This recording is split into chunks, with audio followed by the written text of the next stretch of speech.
we're going to turn to Debbie Wasserman Schultz.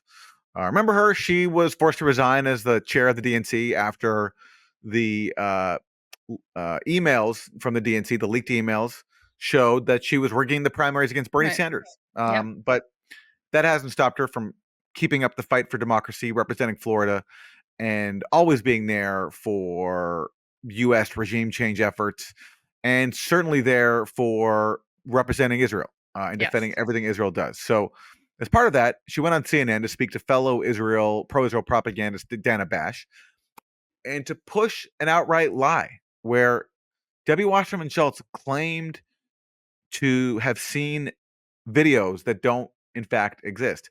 And this is on the topic of allegations that Hamas committed mass sexual violence on October 7th. And as we've covered on the show extensively before, the evidence for these claims just is not there. So, what did Debbie Wasserman Schultz do? She went on TV on CNN and claimed to have seen videos that aren't real. And the occasion for this was the fact that Kamala Harris recently hosted at the White House a screening of a documentary put out by Sheryl Sandberg, the former Facebook executive, that pushes these claims of mass sexual violence by Hamas. And the documentary contains no new evidence. It just recycles the same claims made by purported witnesses who've been shown to be not telling the truth, as has been documented at places like the Gray Zone, Electronic Intifada, and actually recently, for the first time, the Times of London became Right. the first establishment media outlet to catch up with the rest of us and point out that there's no evidence for any of these claims. There's no video or photographic evidence. They hired like a dark web person to look into it. It just doesn't exist. And Sheryl Sandberg reacts. She doesn't show the audience, but someone shows her on the phone alleged images of things happening. So she also lies in her documentary. Yes. And by the way, before we go to Debbie Wasserman Schultz, why do we care about all this? Why are we still talking about this issue? Is because these claims are still being made at a time when Israel is committing mass murder with U.S. support. And the point of these allegations of Hamas sexual violence is to basically demonize all Palestinians and justify this Israeli narrative that we can't make peace with these people because they do these horrific things like commit mass rape and sever breasts and commit necrophilia. So therefore, we Behead can't speak to them. babies. Behead babies, exactly. So that's why it's important to call out these claims when there's no evidence for them, because they're used to commit more atrocities. And that's exactly what Debbie Yes. Wasserman Schultz and Dana Bash are doing here. And they're doing it by spreading outright fake claims. So let's watch the clip.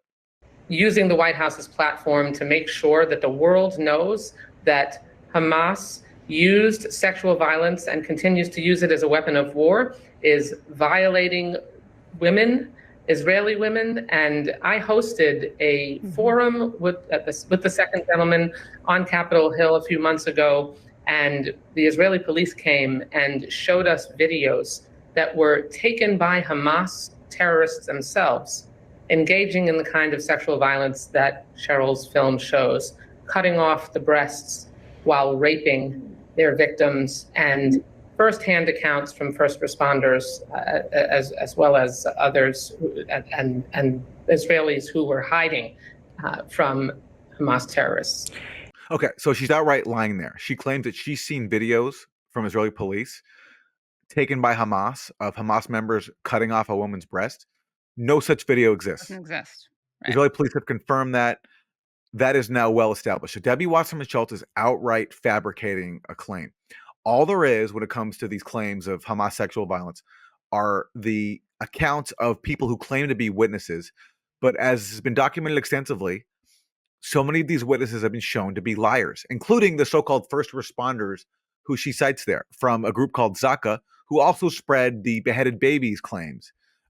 They've been shown to be frauds. Even the New York Times, which played a major role in pushing this, had to admit that one of their key so-called witnesses lied. They had to issue that correction months later. So Debbie Wasserman Schultz is shamelessly going on TV and lying. They're accusing other people of denialism for denying things that are lies.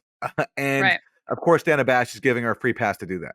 Yeah, and tweets it out again. Dana Bash tweeted this out. I mean, you'd think that there would be some embarrassment for just lying through your teeth on television, but again, that would require a responsible media that calls out lies instead of regurgitating them. And again, like, let's say for a second that these allegations are true. Okay. Well, then why then would you not be spending at least equal time on the atrocities happening right now before our Right. eyes with U.S. weapons? Tens of thousands of people being slaughtered with U.S. weapons. Why is that not getting as much coverage, and in fact, more coverage than we're getting about these Hamas sexual violence claims? Or why isn't there discussion of the sexual violence that we know is happening against Palestinians, which was just reported on in the New York Times? Not that you could catch it because it was very low down in the article. Exactly, exactly. So the point is here, it's not because of any concern with real atrocities, because if there were, there would be at least equal attention paid to sexual violence committed by Israel against Palestinians and also against all the atrocities happening every single day. But they don't do that. They're only out there pushing atrocity propaganda because they want to justify the actual atrocities being committed against Palestinians. And it's the most cynical thing in the world to exploit dead Israeli women, because that's what's being done here. There are no identified survivors of sexual violence. So what Debbie Wasserman Schultz and other Israel apologists are saying is that all these Israeli women who are sexually assaulted, they're all dead. So what they're doing is they're taking the memory of Israeli women, exploiting it to basically turn them into sexual violence victims when there's no evidence of that, to justify creating more victims inside Gaza. They don't take Believe Women seriously, obviously. No, they don't, or else they wouldn't be lying about it. Right. So anyway, yeah, it's dark, it's Yeah. uncomfortable, but that's what they're doing, and they have to be called out. Just as they're trying to call out people for denying claims that are fake, we have to call them out for lying to Right. justify actual atrocities. Now, it could be fake photos and fake videos that they're being shown, in which case I guess they're not lying, but someone else is lying, and they are being, useful idiots for liars, but I doubt No, that. no, she's lying there about claiming to have seen videos of a breast being Right. cut off because uh, there's no evidence anywhere that such a video exists. Right. It only comes from the acclaim of one purported witness whose story makes no sense, because that same witness who claims to have seen a breast being cut off during a gang rape, that was her testimony, also said that she saw 3 severed heads. Right. And then the question becomes, where are those severed heads? There's no evidence of them whatsoever. Israeli police have admitted that. The New York Times, after we called out the Times for printing that witness's claims, the New York Times claimed that Israeli police told them they found 3 severed heads, but only the New York Times was told that explosive information. Right. No one else has gotten that. The Israeli police haven't said that anywhere else, which leads to the only reasonable conclusion that that was yet another lie. So that's the same conclusion we can draw about Debbie Wasserman Schultz and claiming to have seen a video that there's no trace of anywhere else. Yeah. I was just suggesting it could have been AI or something, but probably not. No, it's just imagination. Yeah. It's just lie. It's lies. Yes. Yeah. It's just lies. Yeah. Thanks so much for listening to and watching Useful Idiots. For extended episodes, bonus content, and our weekly Thursday Throwdown episode, please subscribe at usefulidiots.podcast.com. Support the show for free by subscribing on YouTube, Rumble, and wherever you get your podcasts. And if you like the podcast, don't forget to rate and review. You can also follow us on Twitter at UsefulIdiotPod. Thanks for supporting independent media. We'll see you next time.